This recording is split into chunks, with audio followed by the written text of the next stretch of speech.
British Spy Stories, Season 1. Spy or Traitor. Episode 20. The windows of Murphy's office are witness to overnight raindrops that are now just a record of past events on the dry glass. He sits in an armchair in a pool of light in one corner, an iPad in front of him. The fact that Stuart Palmer was highly active on the MI6 network in the period of time before Stranraer's death has been bouncing around in his skull for the last day. He had not even heard of Palmer before the news of his stabbing buzzed up from the light side of the embassy. He had heard nothing formally from London, and no spooks in Murphy's team knew about Palmer either. The man just appears to be a middle-ranking administrator doing something about trade.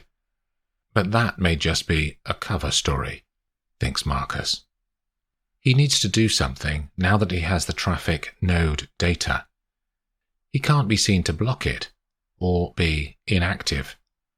He flicks through Palmer's personal file. There really is nothing of consequence.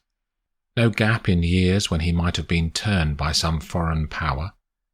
No posh education where he might have been approached in the pubs of an English town by a man of opaque origin.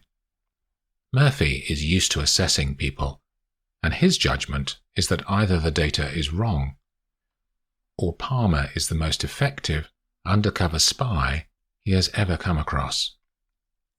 When he had agreed to put Geraldine and Stuart in the safe house as a drop point for Alexander Keneally, the push had come from London.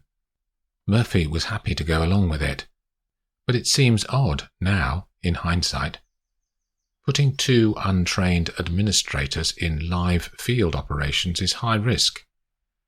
But London had been adamant.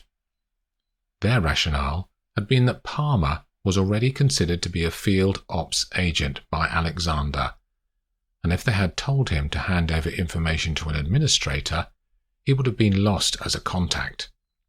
And Murphy didn't have anyone else who was credible at the time. Agent Blackhawk disappearing exactly at the moment that Alexander was ready to talk had been unfortunate timing, but Murphy managed to recover the situation through comms to Alexander himself. Murphy's comms branch team had done a magnificent imitation of messages with the young man.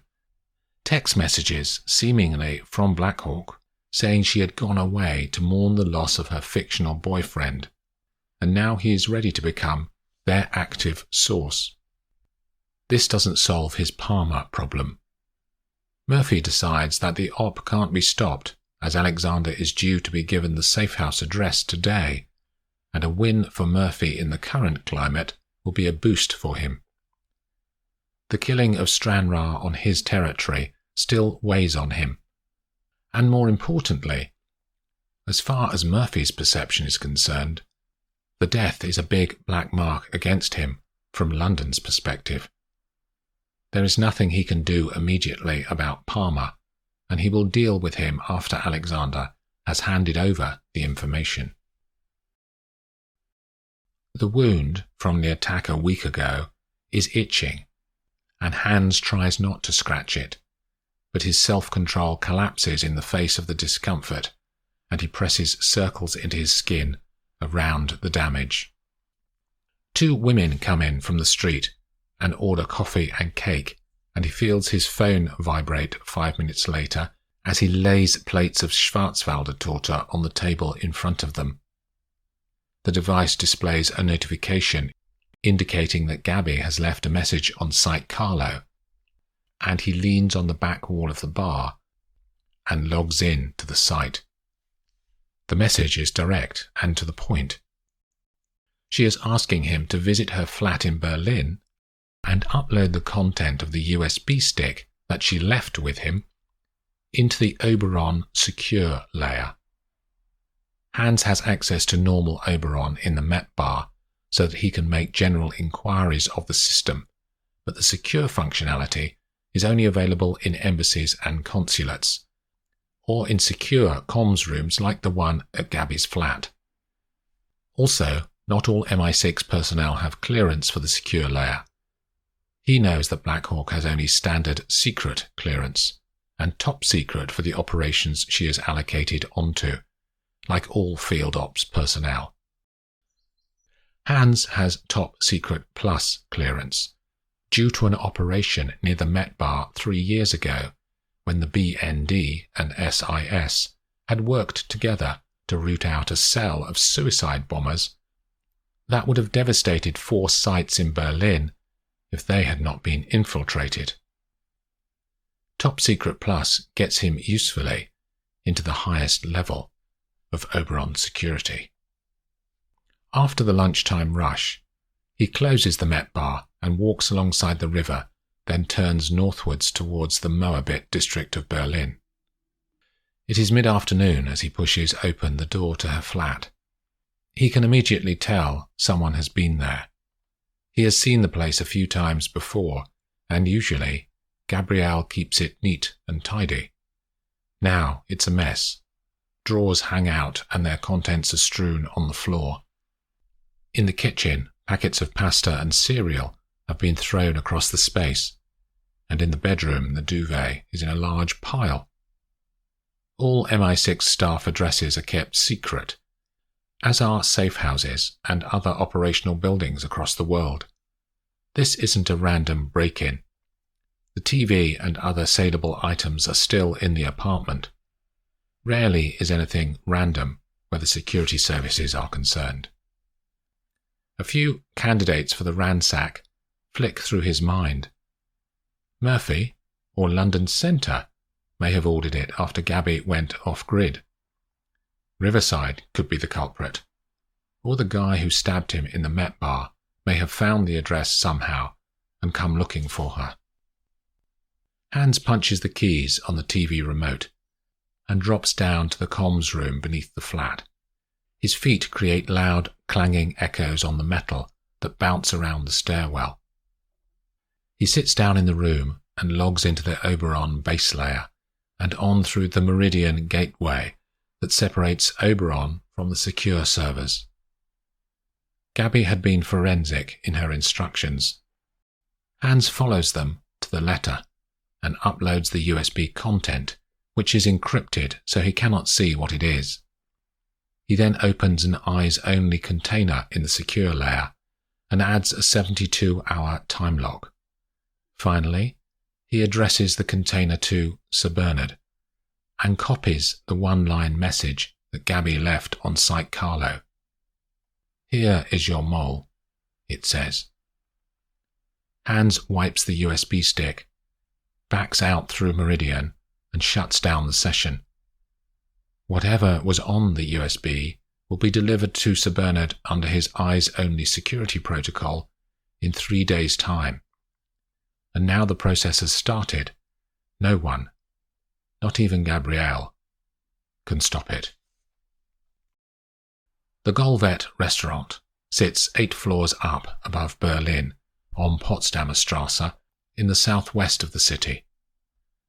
Riverside arrives exactly at 9 p.m, as arranged. He asks for a table by the window. He orders a gin and tonic, then watches the traffic negotiate the roads around the park below him, then disappear into the urban sprawl beyond. His drink is halfway down when he turns his head to see Catherine walking towards him through the forest of tables. He gets up and kisses her on both cheeks. She seems pleased to see him, he notices. They try not to reminisce at first, then give in to the temptation and talk about their last op when they worked together in Italy.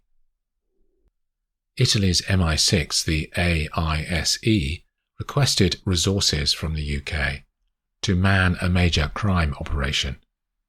Riverside was the British security operations lead, and C9 were brought in to provide sniper cover on 3 occasions for raids on criminal hideouts. Catherine was commended for her work on the operation, as she successfully wounded 2 of the top targets that the Italians were after. C9 was unusually present for 3 weeks on the same operation, and Catherine and Riverside talked when they were off duty and shared drinks and food, but hadn't taken it any further, as he wasn't her type, which she told him directly one night, to his apparent amusement. "So, tell me about this op," she says after a while. "We're bringing in a rogue agent. Black Hawk.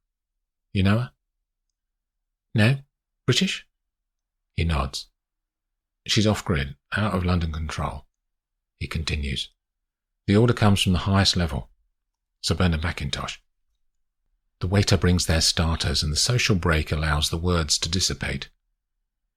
She changes the subject, and they talk about where their careers are going.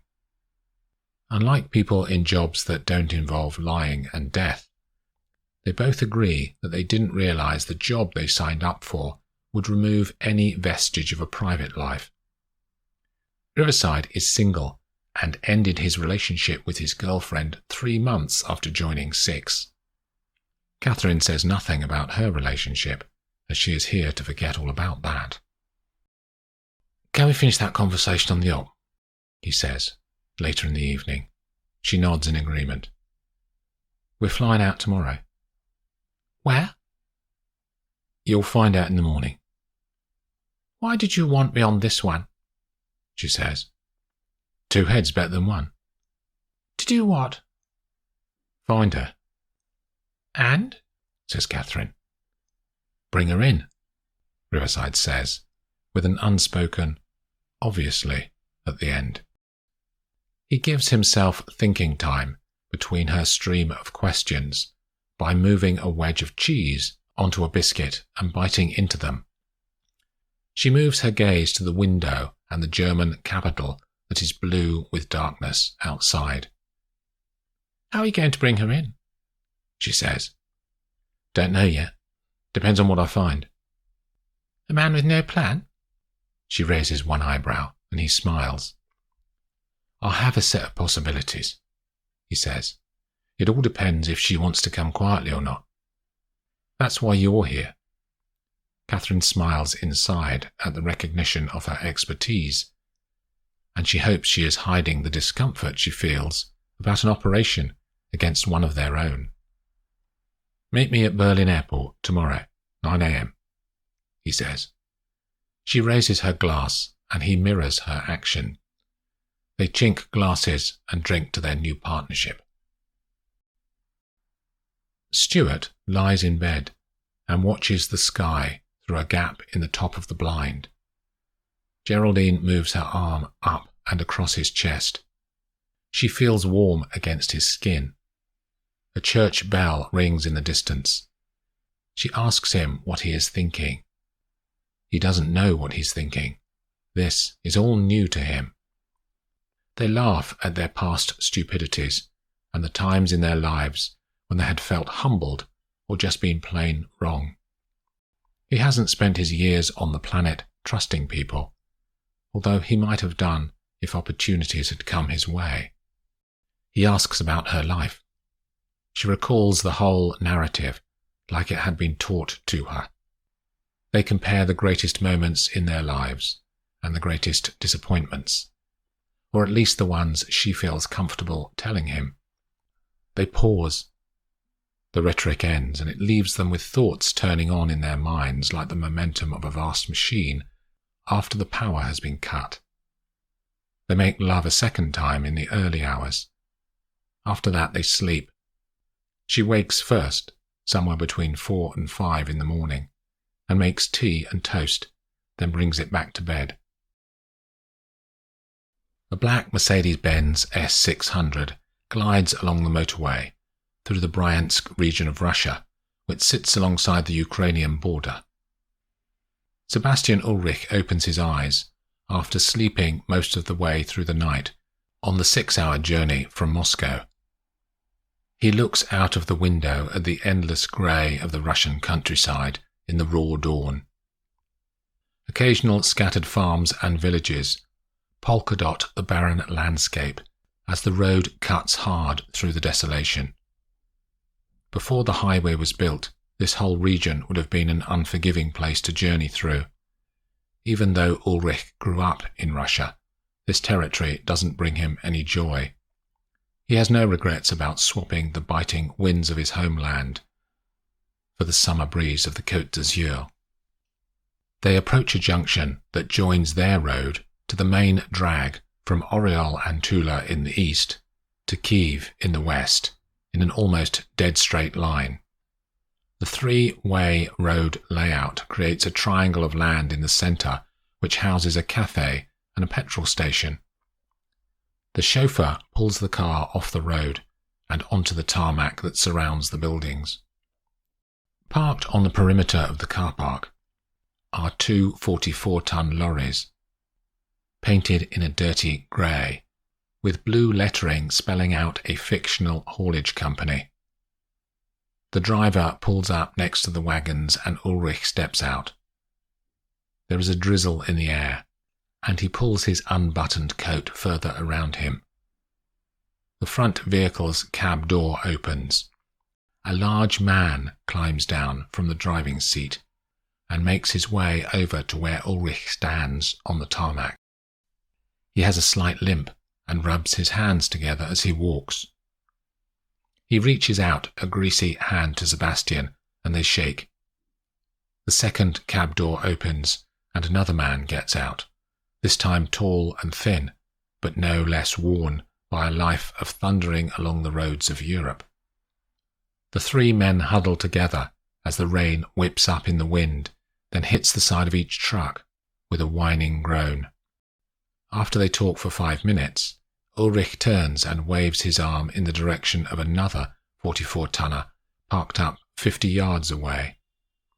This new lorry starts its engine and drives towards the other vehicles, then turns and backs into the first two. 4 men emerge from the third vehicle.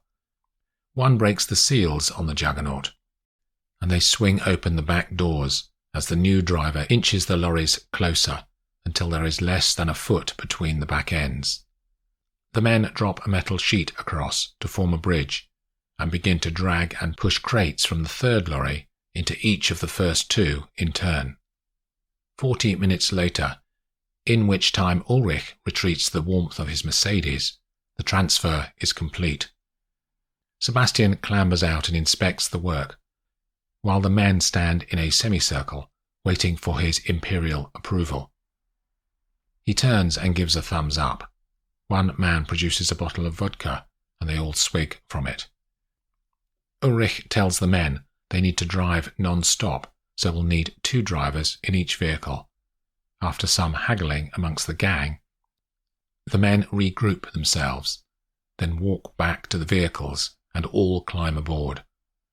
Ulrich waits in the rain while the engines roar into life, and black clouds of exhaust belch off across the surrounding terrain. The third lorry heads back into the Russian heartland, and the other 2 growl onto the road and turn left for the Ukrainian border with their mislabeled agricultural machinery.